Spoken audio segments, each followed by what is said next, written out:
Olá, meus amigos, bem-vindos a mais um vídeo no canal Professor Carlos Alexandre Costa. Nós estamos lendo e estudando a obra Entre o Antigo e o Novo Testamento, de David Russell, um livro que eu falei até anteriormente que eu pensei que eu conhecia este livro, mas eu não conhecia o livro, e começamos a ler e estudar essa obra por recomendação dos nossos amigos. Os outros livros também continuarão sendo estudados, inclusive o livro do professor André Leonardo Chevitarese, Judaísmo, Helenismo e Cristianismo, que tem muitas questões que vão de encontro ao conteúdo desse livro. Então, um complementa o outro, tá bom? Nós vamos retomar a leitura do exato ponto onde paramos. Então, mais uma vez, eu vou lendo, eu vou explicando. Lembrando que tivemos uma aula recente, né, de um estudo que eu trouxe aqui para vocês acerca da influência, né, dos textos ugaríticos na Bíblia. Então também vai lá e confere esta aula, beleza? Então vamos lá, vamos estudar, vamos ler do exato ponto onde paramos anteriormente. Surgimento e expansão do helenismo, os gregos e os romanos. A palavra helenismo é comumente usada para descrever a civilização dos 3 séculos aproximadamente, desde o tempo de Alexandre o Grande, 336 a 323 antes da Era Comum, durante os quais a influência da cultura grega era sentida do leste ao oeste. Então, uma das coisas que todos nós, né, acredito eu, temos o notório saber comum é que, com o advento da expansão, né, do Império Macedônio ou Greco-Macedônio de Alexandre o Grande, a cultura grega ela foi colocada, a cultura e a língua grega ela foi colocada, né, quase que vamos dizer assim, dirigida como instrumento de auxílio na expansão militar de Alexandre o Grande.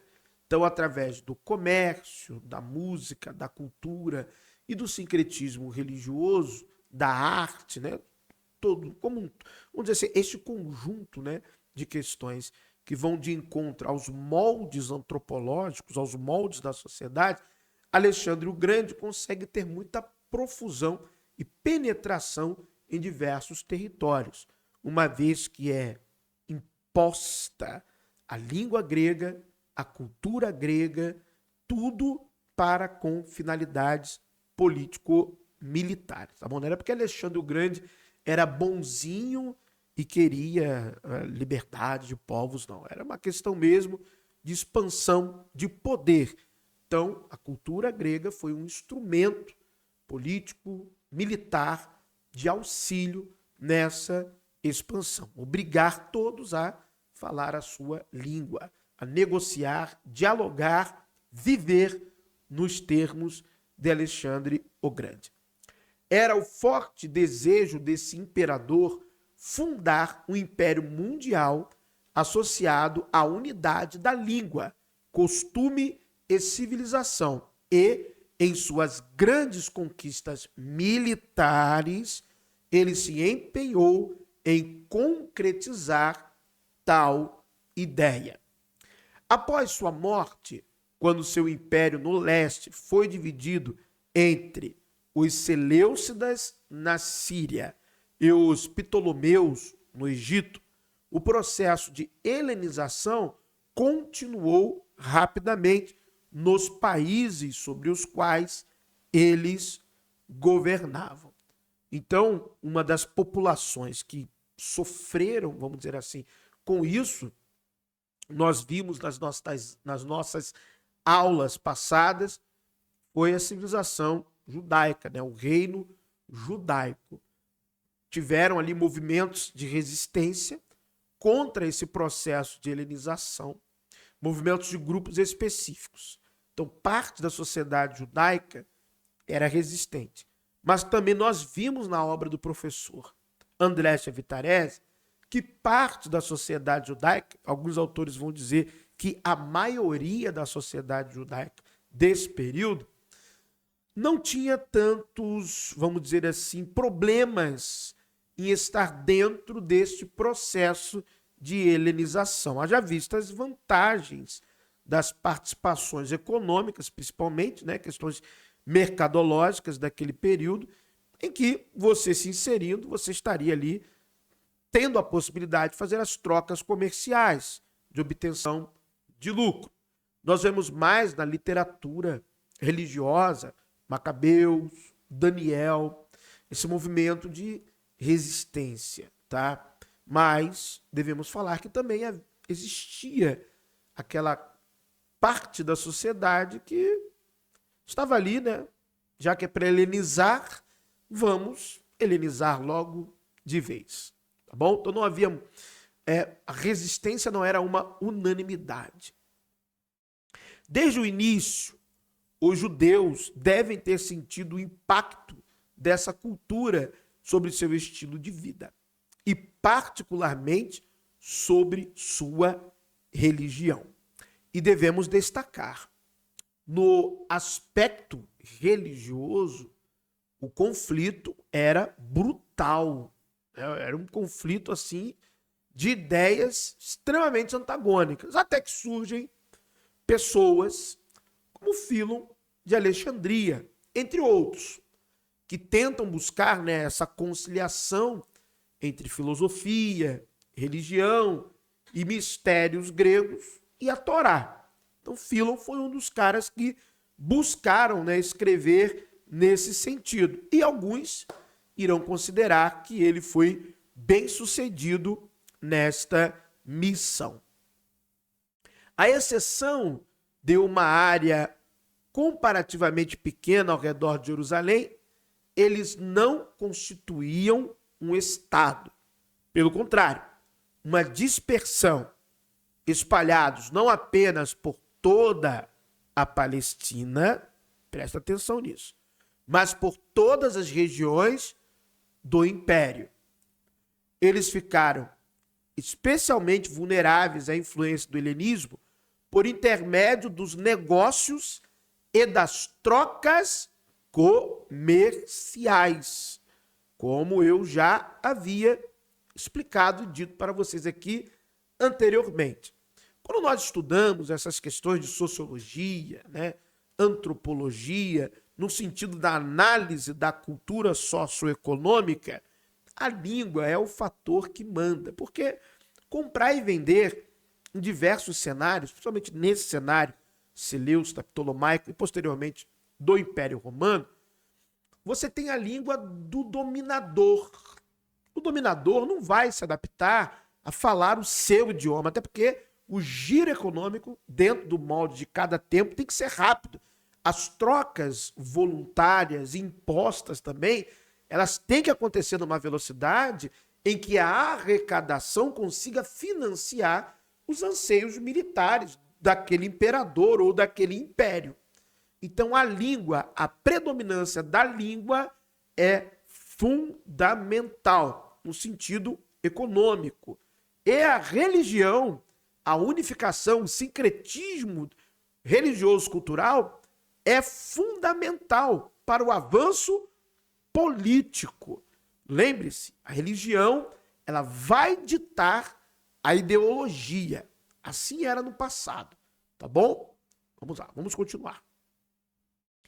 A política de Alexandre e seus sucessores era enviar colonos gregos no rastro de seus exércitos e plantá-los como comerciantes nas terras conquistadas. Então, isso aqui, além de uma estratégia genial do ponto de vista do processo da difusão da cultura, do ponto de vista também econômico, é fantástico. Então, eu, imperador, estou criando uma elite local imposta. Então, tudo passa pela minha elite escolhida. Então, todos os fatores econômicos, financeiros, eu tenho como controlar, e o controle, vamos dizer assim, da preferência ou da adaptação do que comprar e vender, do que direcionar, do que dita ser útil ou não, está dentro da minha lente cultural, porque eu estou plantando os comerciantes ali. E não era somente comerciantes, mas também artistas, filósofos. Alexandre, ele espalha pelo seu império conquistado todo o tipo de pessoa que exercia atividade que remetesse à cultura, à civilização, vamos dizer assim, grega. Então, isso é importante. Se você quiser ser reconhecido, se você quiser ter importância nesse império, o caminho é aquele professor, o caminho é essa arte, o caminho é essa língua, o caminho é esse tipo de troca comercial. É claro que nesse processo há intercâmbio cultural, né? Há até mesmo glossas de outras línguas que são incorporadas aos dialetos gregos que irão surgir. Obviamente, sem dúvida alguma, cada região vai atender a um quesito de especificidade linguística, cultural, comercial. Isso é inegável. Vai haver troca, sincretismo, adaptação. Tudo isso vai acontecer, mas sob a égide do Império Greco-Macedônio de Alexandre o Grande. Nessas terras, particularmente no leste, viviam muitos judeus que haviam sido exilados da Palestina muitos anos antes.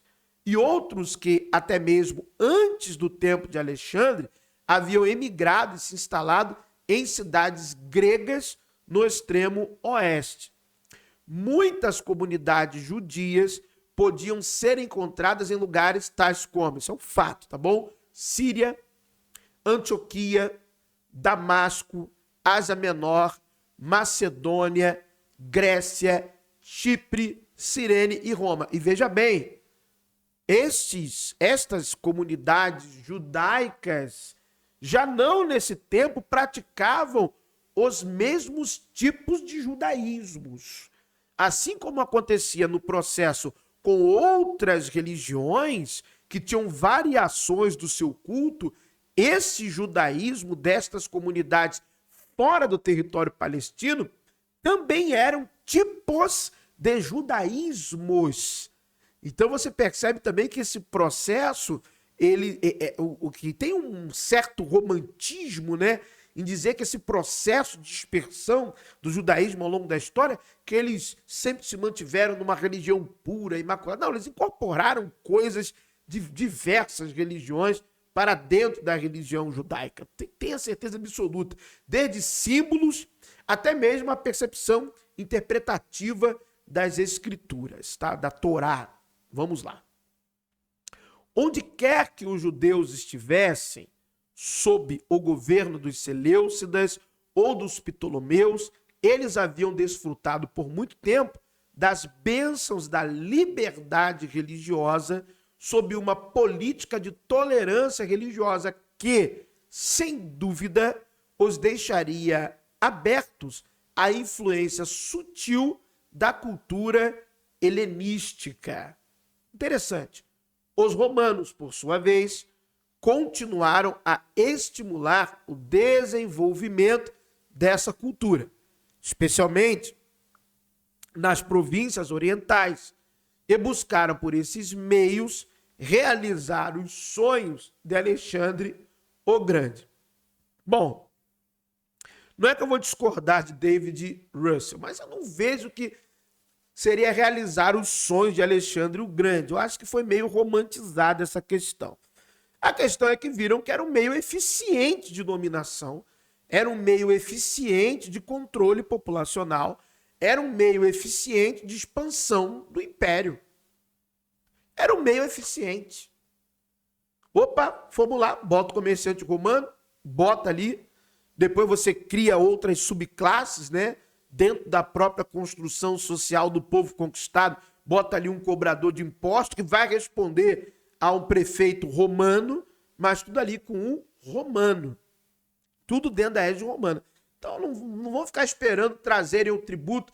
Lembra da época dos assírios, do Império Assírio, que o rei, igual Senaqueribe, saía numa campanha militar passando por todos os lugares.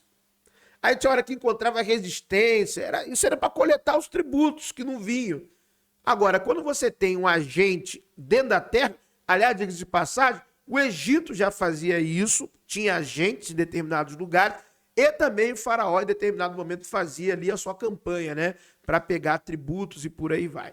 Mas o Império Greco-Macedônio de Alexandre e os romanos foram mais eficientes em, de fato, sistematizar essa questão, reforçá-la, com postos de controle avançados, com um suporte, né, de soldado, de efetivo militar, até para esses comerciantes, para esses administradores, para essas pessoas que estão ali fazendo o trabalho da manutenção, da expansão do império e da arrecadação para a continuidade da expansão e crescimento, né, do império. Nesse sentido, não houve um verdadeiro rompimento entre o regime grego e o romano, ou realmente entre os anos antes de Cristo e os anos depois de Cristo. Foi apenas uma continuidade. A cultura e civilização helenísticas foram características de todo o período greco-romano, tanto que há, né, a identificação, a assimilação dos deuses do panteão romano, identificando o panteão grego, né? Júpiter, Zeus e por aí vai, né? Tá bom? Então vamos lá. Onde eu parei aqui, a cultura, a civilização helenística foram características de todo o período greco-romano, e é com esse amplo fundo histórico e cultural, diz o autor, que vamos estudar as reações do povo judeu e sua fé religiosa. Tá bom? Vamos parar por aqui para o vídeo não ficar muito longo, muito grande. Muito obrigado por terem assistido a mais um vídeo no canal Professor Carlos Alexandre Costa. Curte, comente, compartilhe, apoie esse canal, se inscreva. Um abraço a todos.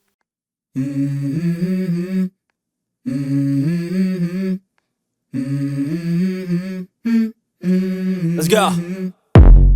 I wake up to a little bit of drool on my pillow, feel like it's gonna be a bad day. Yeah, I'm tired of shit, and the coffee ain't hit yet, damn, ain't that great. I don't wanna go to